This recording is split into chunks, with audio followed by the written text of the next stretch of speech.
Okay, thank you everyone. My name is Arnold Tambobolon. Right now I will present to you our talks about scenario planning at Studio Ads Company.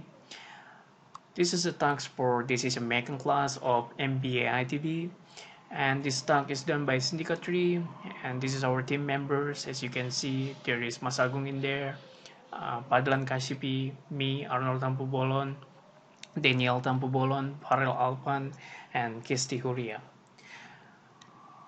For these talks, we've done scenario planning for Studio Ads Company. This is company profile. Basically, Studio Ads Company is video game development company that based in Bandung, and this company was founded in 2009. Then the products that they offer is basically mobile games and gamification services. Gamification services means application of games in non-game context that can be used for training, education, advertising, and many more. And this is the outline of our presentation today. The first one, we will explain to you about the significant issue that will be faced by Studio Ads Company going forward. And we'll move into the exploration of driving forces for that focal issue. And next, we'll look at the scenarios that we've made based on the driving forces. And we'll drill more about the implication and options of its scenarios in options and consideration, which is step 4. The last one will explain about the warning signal of its scenarios to know when Studio Ads Company will apply each of these scenarios.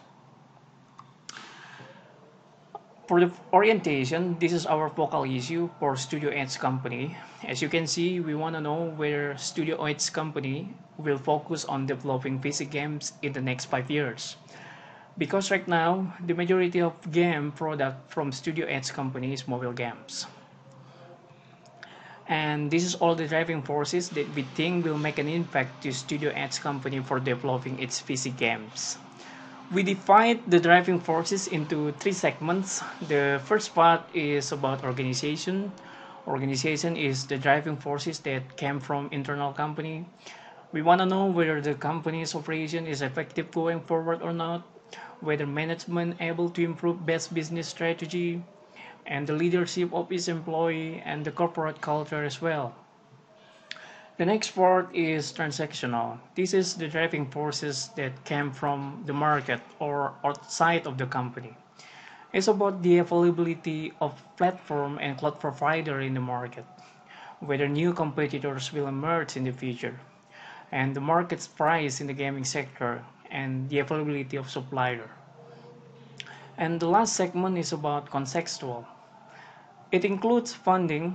It means investment needed by a company to grow its business. We want to know if there is investment easy to get in the future or not. And also we want to know whether skilled employee easy to get in the near future or not. And of course, customer behavior toward gaming sector as well, and the technology itself. After listing all the driving forces, we then move to mapping all the driving forces against uncertainty and impact. Because we want to know what's the main driving forces for Studio Ads Company will be faced in making PC games.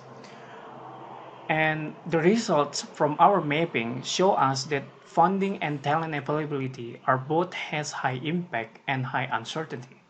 So that's our main driving forces. For the next step, we will create scenarios based on funding and talent availability. Okay, gentlemen, let's discuss about the scenarios. So here we have quadrants, 4 quadrants here that is divided by a vertical axis and the horizontal axis. Both axes basically are the top 2 uncertainties that were discussed in the previous slides. So let's put the talent availability as the vertical axis and the funding as the horizontal axis. The higher side of the vertical axis shows that talent availability is high, while going to the south here meaning that the talent availability in the market is very low.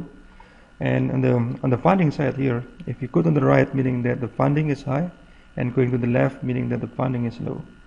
So let's discuss with the first scenario, what we call as the to the moon here. So What it means is that in this scenario, we have a high availability of the talents and also high funding availability here. So this scenario will result in huge talent pools and also the heavy investment in the game production sector. Yeah. The next one is the people power. The situation happen where the talent availability is high, but the funding is low.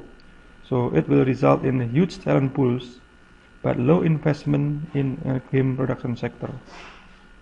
And then the scenario number 3, we call it as a stone age. The situations happen when we have the both talents availability and the funding also low here. So both are low. So this will result in small talent pools and also in the low investment in the game production sector. So the last one is the scenario number 4, called money never sleeps. So this will happen when the funding is high, but the talent availability is very low here. So this will result that the small talent pools and heavy investment in the game production sector. So now let's discuss the state number 4, called the options. So as we already broke down the scenarios as discussed earlier, so now we're going to drill them down into implications and options as a result from the assumed scenarios. So let's see the option number 1, to the moon. So the implications for the scenario will have implication as follows. So when the talent availability is high and the funding is high also, meaning that the company need to be ready to compete, and the awesome of the brand image. So what does it mean is that when you have a good talents and you have a good funding, meaning that the company will do the best as it could to be ready to compete with the competitors and also to be able to produce a good brand image. What about the options here? So the studio age need to develop marketing and the promotion strategy in order to become the market leader. Number 2, implement talent retention strategy. As the market is getting crowded, the risk of losing the best talents is obvious. And the third one is to develop multi-platform products. The company must use the momentum to expand their product lines as a competitive strategy. Option number 2, we call it as a people power. So with the less funding, but the talents are available, the implications are a delayed production development. Well, this is self-explanatory because any production development will need funding, right?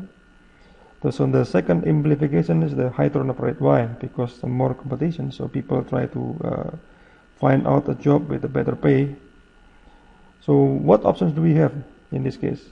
So the company may do partnership with other studio, probably crowdfunding campaign, and ensure strong employee engagements. What about the scenario number 3, Stone Age? The character is low funding and low talent availability. The implication will be the slow progress in the game production development and also in the high turnover rate, because yes, people try to look for another job that give him a good better benefits. So the option in this case will be the improvement of the product itself, to make the customer become more interested, and they also can do what we call the product serializations. So product serializations means like making a sequel of the games, so that people will keep waiting to the next sequel. That makes the customer become dependent to the product and loyal to the product. And then the third one is the developing the employee engagements to retain the employee. So in the last scenario, and the money never sleeps here. So the implications will be low and patientless development and technology advancements. Right. So in the options in this case, they can do the skill building bootcamp, right? Because they have the funding. The funding is very good, but the talent is not that good. Meaning that they have to, they should be able to develop the people, and outsourcing, and then also develop marketing and promotion strategy. to make the brand's image stronger, for example, and then we can do the business diversifications to what you call it, to expand the company productivity. So this is the final part of the scenario planning. We call it integrations, or people want to call it as a early warning signals. So again, let's start with the first scenario, to the moon. So this is where the talent availability is high, but at the same time funding also high. So the warning signal that can be seen in this particular scenario, probably we could see so many global esport events happening everywhere, and then the virtual reality technology advancements, right? And then the 4D games also happening, and then the gamifications learning, and then the new competitors, and then the average monthly user increase significantly. So what is the gamifications learning? So this is some kind of advertisement that what you call it, that will be conducted via a game, something like that. So this is maybe new things for today. And then the second scenario is the people power. So there are two early warning signals that can be seen here. The first one is the high investment in the e-commerce instead of the gaming itself, meaning that there is a shifting of the investment from the gaming productions into the e-commerce sector. The second one is the other digital entertainment segment blooms, probably like a movie production, something like that. There's also an indicator that the investor is more interested in putting their money into the entertainment, like movie, other than producing the game sector. The third scenario is the Stone Age. So the early warning signal that can be seen here in the stagnant game development, right? The customer interest declines and the low game rating.